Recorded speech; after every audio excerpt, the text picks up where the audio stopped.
اردو میں ایسے شعراء کی کمی نہیں جو مخالف طبقات میں مخالف ادوار کے دوران مقبول رہے، کوئی نوجوان میں، کوئی خواتین میں، اور کسی کو عمر رسید لوگوں کی صنعت بے پسندیدگی ملی۔ بعض فنکار رسیدہ لوگوں کو مقبولیت عام حاصل نہیں کر سکے۔ ویڈیو میں مزید آگے بڑھنے سے پہلے ویڈیو کو لائک کریں اور ریئلٹی وائس کو سبسکرائب کریں۔ لیکن لا علمی و ادبی کے ساتھ رکھنے والوں میں مقبول ہوئے غالب ان شعراء میں سے ہیں جن کو ہر طبقے نے سر آنکھوں پر بٹھایا، لیکن غالب کی قدرت اور بلند خیالی کو بیان کرنے کے لیے کافی نہیں، کچھ اور چاہیے وسعت میرے بیان کے لیے۔ آپ یوں سمجھ لیجئے کہ غالب نہ ہوتے تو کوئی اور ہوتا، لیکن غالب نہ ہوتا۔ دابر الملک نجم الدولہ مرزا نوشہ اسد اللہ بیگ خان غالب 27 دسمبر 1797 کو آگرہ میں پیدا ہوئے۔ 15 فروری 1869 کو دہلی میں مرزا غالب کا انتقال ہوا۔ مرزا غالب نے بڑا پر اشوک دور دیکھا جو سلطنت مغلیہ کے زوال اور انگریز کے مکمل تسلط کا زمانہ تھا۔ مرزا غالب کی ذاتی زندگی بھی مصائب سے پر رہی۔ غالب کی شخصیت مشکل دور میں پروان چڑھی۔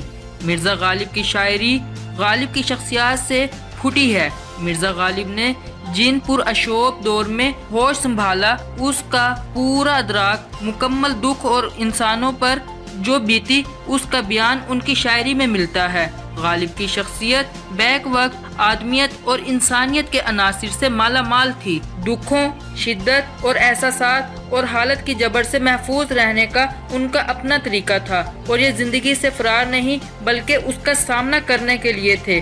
غالب نے دراصل اس دور کو زندہ رکھا ہے، اس زبان میں وہ بیان کیا ہے جس کی اس سے قبل کوئی مثال نہیں ملتی۔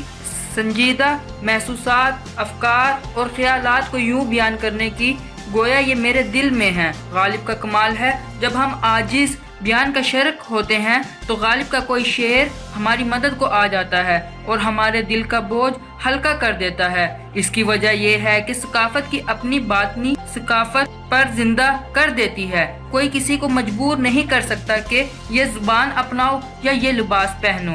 اسی طرح کوئی کسی کو یہ مجبور نہیں کر سکتا کہ فلاں کو پسند یا ناپسند کرو۔ یہ فرد کا ذوق، اس کی ذہنی سطح اور ضرورت کا معاملہ ہے۔ غالب آج بھی اس لیے پسندیدہ چابک دستی کے ساتھ بیان کر دیتے ہیں کہ غالب کی انفرادیت اور شاعری عظمت کا ثبوت یہ بھی ہے کہ ان کی انگلی تھام کر کتنے لوگ بڑے شاعر تو بن جاتے ہیں، لیکن کسی کو ان کی توثیق قرار نہیں دیا جا سکتا کیونکہ وہ اپنی جگہ مکمل شاعر ہیں اور ان کا کمال ان پر ہی ختم ہو جاتا ہے۔ بے تاثر اور پر تاثر تحریر میں فرق لکھنے والے کی باطنی سچائی کی اور جھوٹ کا ہی ہوتا ہے۔ جو شخص اپنے جذبے، احساس، فکر و خیال میں جتنا شدید اور کھڑا ہوگا اس کی تحریر و تقریر اس قدر مؤثر ہوگی۔ غالب کی شاعری میں اس شدت احساس پر جاتی ہے جو مریضانہ نہیں، اس سے قنوتیات کا اظہار نہیں ہوتا بلکہ یہ فکر و خیال انگیز ہے۔ ان کے ہر شعر میں جہان معنی پوشیدہ ہوئے۔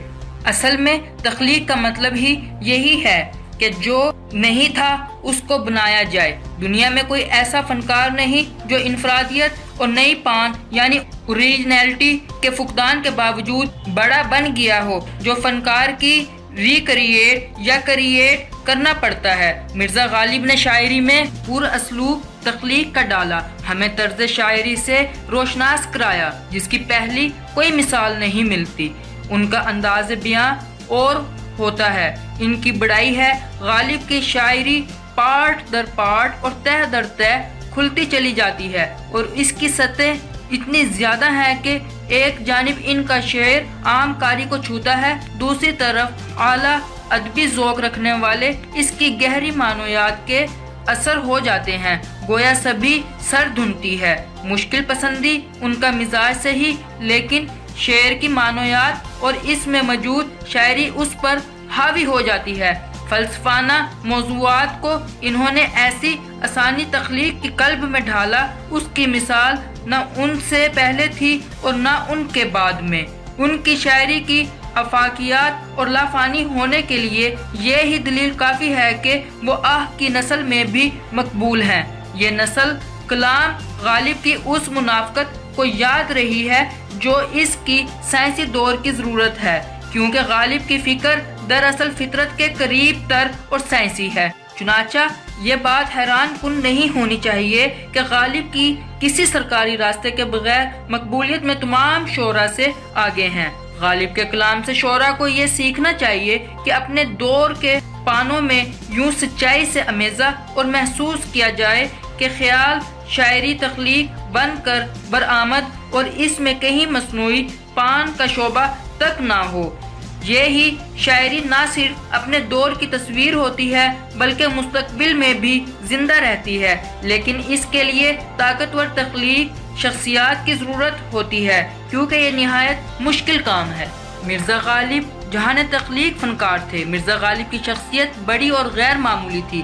یہی وجہ ہے کہ ان کا اظہار غیر معمولی ہوتا تھا۔ مثلا ان کی شاعرانہ عظمت نثر میں ان کی بڑائی کو کم نہیں کر سکتی۔ ان کی تمام ہی تحریروں میں وٹ جھلکتی ہے، لیکن نثر نگاری میں یہ کمال نمایاں ہے۔ ان میں نثر کا خوددار جوہر تھا۔ جس طرح ان کی شاعری انوکھی ہے، ان کے خطوط بھی نثر نگاری کے آئے دور کا آغاز ہے۔ ان کی طرز تحریر نے خط نویسی کے پلم شافہ گفتگو بنا دیا۔ مرزا غالب نے گہرے دکھ کو مزاح اور ظرافت کی ڈھال کے ذریعے خود پر حاوی ہونے میں روکا۔ ان کے خطوط اس کے وسیع مثال ہیں۔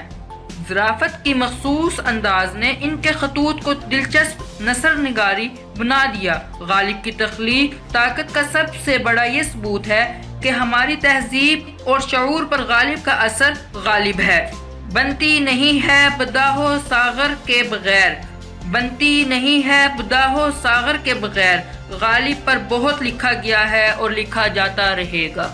حقیقت تو یہ ہے کہ اس عظیم فنکار پر جتنا لکھا جائے اتنا کم ہے۔